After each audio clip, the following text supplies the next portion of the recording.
Welcome everybody to my third annual 7-round Chicago Bears mock draft here on the Miller Football channel. If you don't know who I am by now, my name is David. I also go by MillerFootball, and I'm going to tell you all right now, I have been trying to record this mock for the past 2 hours, but because of different distractions and things going on, I have had to start over numerous times. So, on the bright side, I've gotten a pretty good understanding of what the mock draft simulator wants to do this year, and I know kind of who's going to be available when, right? On the flip side, my patience is running a tick thin because I am crammed here with the next couple days leading up to the draft. But nonetheless, I'm still excited to get into it. I love talking about the draft. I love talking about my Chicago Bears. So I'm more so just venting a little bit. It's not the end of the world. We'll push through it. Without further ado, let's go ahead and jump into it. Actually, before we do, one quick thing. I am going to be doing trades in this mock, but I'm not going to be trading up. I have no interest in trading up in this draft. I like where the Bears are sitting at 10. And more than that, the guys I would want to trade up for is primarily just Ashton Jeanty. Ashton Jeanty. Goodness. Names aren't starting...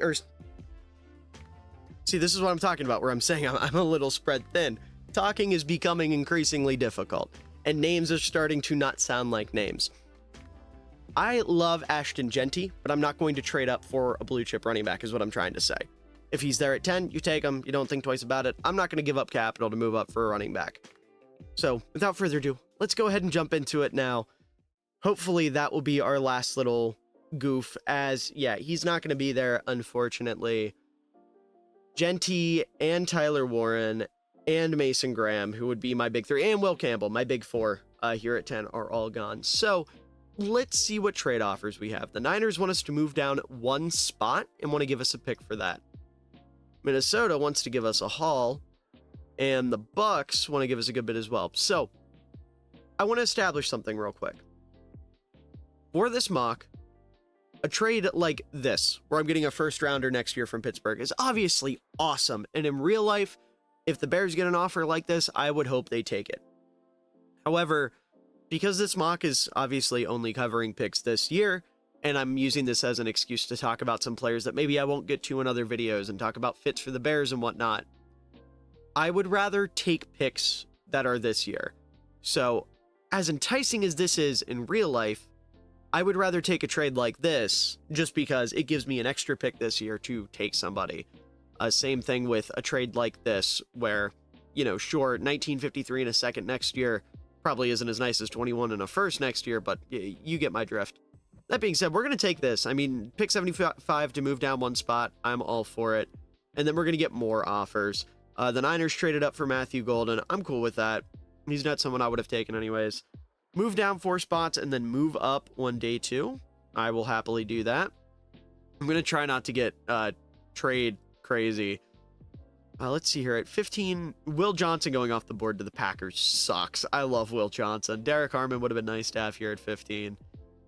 Let's see here. Who was it that wanted to move up? Just to check in again. Seattle wants to move down 3 spots. Or move up 3 spots, rather. They want us to move down 3 spots. And then I was reading the Houston offer. I think trading down twice is enough. I don't need to trade down a third time. We're going to sit and pick here at 15. So look at the board. Kelvin Banks is here. Really good player. Look defensively. The edge rushers, Michael Williams is still here, which is big for me. Defensive tackles, Walter Nolan, Kenneth Grant, Tyleek Williams. Really good players here as well. Tight end, all the big names are gone. I'm going to go with Michael Williams. I have a very, very high grade on Michael Williams. He is one of my favorite players in the entire class. And I think he can be a true game changer for Chicago within 2 to 3 years. Right away, he's going to need some development, and that's okay because you've got Dio Odengbo, you've got Montez Sweat. He can afford to sit for a little bit and serve. Actually, not even really sit, just serve as a rotational player as opposed to being a day 1 starter. So I'm going to take Michael here at 15. And then our next pick will be at 39. And then we have one at 41 and one at 46 as well. So sitting here at 39, Chiefs want us to trade down. Niners want us to trade down. Let's see what's on the... Luther Burden is still here? Wow. Not that we could take him, because I don't think he makes a lot of sense for us. That's just awesome right there. Tackles. Marion Hampton went to the Chiefs. That sucks. I would have loved to have Hampton. Where did Simmons end up going? Simmons went to Buffalo, of course. Connerly went to the Jets, of course. So that sucks. But with our next pick, I want to go offense. And I don't know. Do I accept this trade to move down a couple spots? Because we have 41 too. I'm going to accept that trade. And it took TreVeyon Henderson off the board, so I don't have to sit and argue why we shouldn't take him. Thank the Lord, I don't want TreVeyon Henderson on my football team. But sitting here at 41, I'm going to go offense this time, and we are going to take a running back. And it's kind of a pick your poison thing, right, with the backs. Because Caleb Johnson's great. Him being the number one guy on their board makes a ton of sense. Quinshon Judkins would be a tremendous compliment to a guy like DeAndre Swift, who I know Bears fans don't love right now, but the reality of the situation is he's probably going to be a Chicago Bear for the foreseeable future, at least for this year. let's not get too crazy. He's going to be under contract for at least another year. So getting a guy who not only pairs with him well, but I just think is a great runner, like Quinshon Judkins, would make a ton of sense. But my mind immediately goes to two names. My top two remaining backs. So my RB3, my RB4. If you watch my running backs video, you know that is Cam Skattebo and Damian Martinez. So now it comes down to who do I think is the better fit for Ben Johnson? Damian Martinez, my comp for him is literally David Montgomery. I think there's a lot there in terms of the vision and the football IQ. See, my brain is still in Monty has become the villain because he's in Detroit mode. But the vision, the football IQ, the footwork, the creativity, all of that kind of stuff is very Monty-esque. As where Cam Skattebo, he has a lot of the similarities in terms of being a tough runner with really good vision, but he also has a lot of pass-catching ability. And to be honest, with DeAndre Swift being DeAndre Swift, you need some third down ability. With that being said, I think Damian Martinez makes a lot more sense. I like his traits a lot more in a zone offense. So I'm going to take him at 41. I know it says this is a reach. I don't care. Damian Martinez is a second round talent. I don't know why he's so low on their board. I'm going to be taking him here at 41, and I'm not thinking twice about it. The Raiders took Xavier Watts, which sucks, because the next position I was going to look at was going to be safety, ironically. And honestly, I'm torn here between two names, because we're going to go safety. The reason we're going to go safety is because if you look at Chicago's defense right now, you look at their safety room, Jaquan Brisker, God love him, is in the last year of his contract and cannot stay healthy, which is a major concern. Kevin Byard, again, God love him, last year of his contract. And Brisker is also in the last year of his contract. So safety is like a sneaky big need for Chicago here. Okay. I take it back, though. Carson Schlesinger is sitting here. Listen, this is one of my big takes for this draft, is Carson Schlesinger is my LB1. He is such an incredible football player. Reminds me so much of a guy like Levante David as a true coverage savant. Fantastic zone player, great eye discipline, great zone IQ, reads the field and processes information very well. He's quick, he's fluid in man. I know he was undersized at UCLA, but he added 15 pounds since the end of the season, so now he's bulked up to like a cool 240. Give me Schlesinger as right away being, you know, the third linebacker in the room, and then in a year from now, the Tremaine Edmonds replacement, kind of the Demario Davis for Dennis Allen's defense. I'm taking that, and we'll take a safety at 46 all day, every day. So take a look at our picks here. Michael Williams, Damian Martinez, Schlesinger, Quinshon Judkins, and Jonah went. So we've got some room. Okay. So our next pick is at 72. I like the defensive tackle depth in this class. And because of that, I'm going to focus safety. Yeah, or do I want to go... Ooh, we could go offense, though. We could go on the line. because Wyatt Milam is sitting here. Okay, so this is where I'm at. Milam or safety. Because the thought process with Milam, right, is we know Ben Johnson wants to put as much effort into the offensive line as possible. That is such an important position, or such an important group for Ben Johnson's offense. Milam, again, one of my bigger takes this year is Milam is like my guy. The last 2 years, it has been Darnell Wright. That was right. You know, I love Darnell Wright. He was my OT1 that year. And then last year, it was Austin Booker. Jury's still out on Booker. We'll see. But the point being, the Bears tend to think a little bit like I do with my guys. And Milam, despite him being primarily a tackle in college, is going to play guard at the next level. And he just projects as such a good guard. He's got the movement skills. He can move people very, very well, block out in space, really sound pass blocker, nasty demeanor. Like, he's got it all. And I know we just traded for 2 guards. Joe Thuney is not getting any younger and technically hasn't been extended yet. So in my mind, I have to operate under the assumption that Thuney is not coming back just because that's the information we have. And then also Jonah Jackson. I know he's Ben Johnson's guy. I'm not as sold on him. So because we've, went 2 defensive players already, and I want to bulk up the offense and help out the offense, I want to look into Milam. But what are our trade offers here? Moving down to 59, moving down to 75. I'm good. I'm going to take Milam here. As that will take us into the 3rd round at 72. Let's see what safeties are available, and let's see what D tackles are available. Oh my God. Alfred Collins is still here, dude. I love Alfred Collins. This dude, to me, is Akeem Hicks. Tremendous run defender, high motor, very quick off the line, good lateral mover, really good first step, like I said.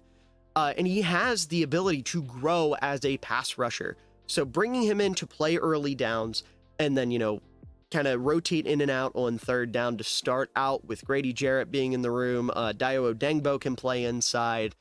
He just, more bulk on the D-line is not a bad idea at all. And I love the value of Alfred Collins in the 3rd round. So I'm going to take that and not think twice about it, which will then take us into, goodness, I forget what round 138 is going to be. That's going to be, what, the 5th round at this point? Yeah, it'll be the 5th. Oh, no, it'll be the last pick of the 4th round. Okay. And let's see what we have at safety here. Anything that I'm jumping for joy about? Ooh, I really like Sebastian Castro. But let's, we just, oh my God, Isaac Tesla. Okay. Listen, I know I'm getting excited about like my guys, but Tesla, I know he didn't get a ton of production at Arkansas, but he's super athletic, jumbo slot. He's got like the white boy superlatives that everyone loves, hard worker, first guy in, last guy out, gritty, plays hard over the middle of the field. His speed feels like something that could translate very well to this offense. Because I love Rome Odunze. He's not a field stretcher. Well, he's a field stretcher in the sense that he can win downfield, but like, he's not someone that's going to take the top off the defense. Love DJ Moore. He doesn't do that super consistently either. Tesla absolutely can. I want to make sure there's not one other guy on the board. There's not. So we're going to take Tesla here, and that'll take us to 148. And honestly, this is the part where I'm starting to maybe consider another running back, just because I want to get DeAndre Swift off the field, right? But let's get back to defense, take a look at the safeties. Sebastian Castro is here, and he is somebody who plays very, very well downhill. He's not the fastest guy in the world, but he can absolutely play the brisker role or just serve as like I'm trying to think of a good example for Dennis Allen, like a Tyrann Mathieu type of role. I can absolutely see him doing that for us. So that's where I'm going to go here in the 5th round. Sebastian Castro out of Iowa. Very, very smart player, plays well downhill, very instinctive in both the run and pass game. Great zone player, just all around someone you want to have on your football team. As we get into round 6 now, and, I was kind of talking about maybe wanting to go with another running back. I doubt there's going to be any I want to go with here. Let's see who's left. Joquavius Marks, Raheem Sanders, Phil Maffa. Honestly, Woody Marks would work very well with Damian Martinez as a 3rd down back. And again, it would help us get would help us get, it would get DeAndre Swift off the field on third down. Because here's the thing, right? I love Damian Martinez. He's not a third down guy. Swift's not a third down guy. You need a third down guy. Woody Marks makes a lot of sense to me as that. And you're in the 7th round. You're just looking for a guy that can play. I like Woody Marks as your third down back. And then here in the last pick, let's see what we've got left. Any edge rushers that I would acknowledge here, maybe? The offensive players.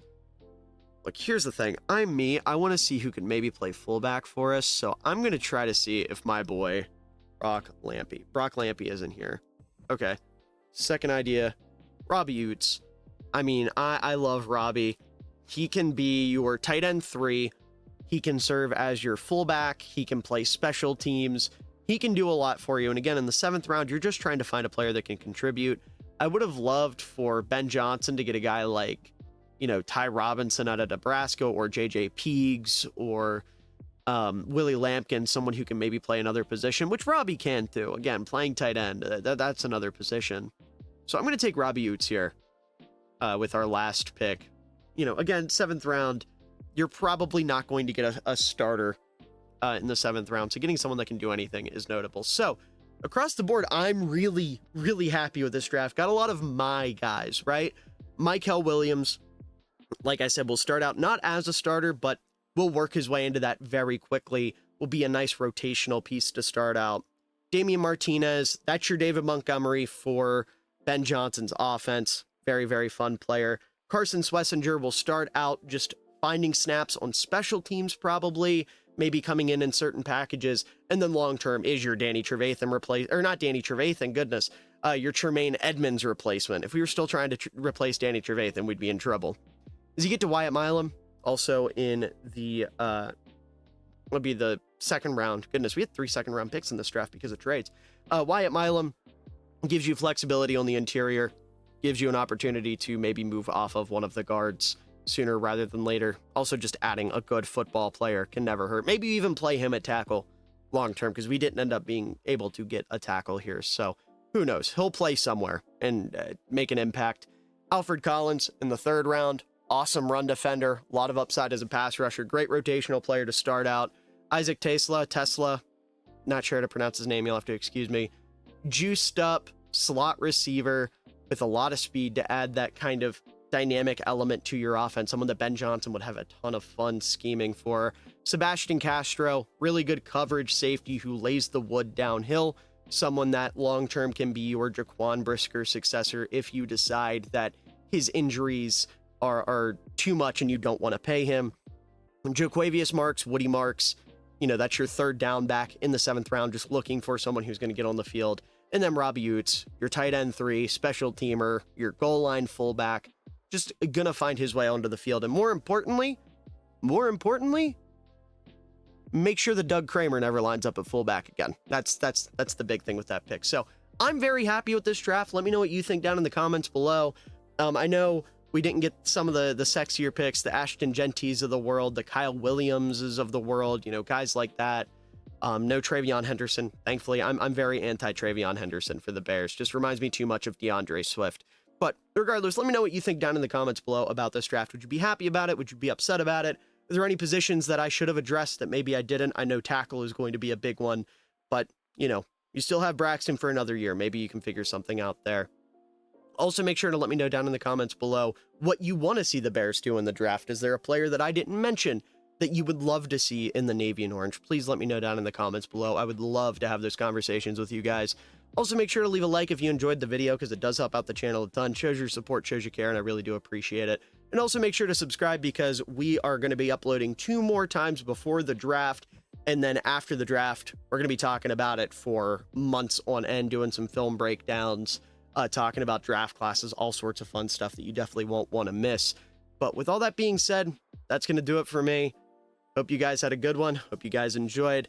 And to everyone out there watching, I hope you all have a wonderful day, evening, night, afternoon, whatever time of day it is for you. I hope you enjoy it, because you're all wonderful people and you truly do deserve it.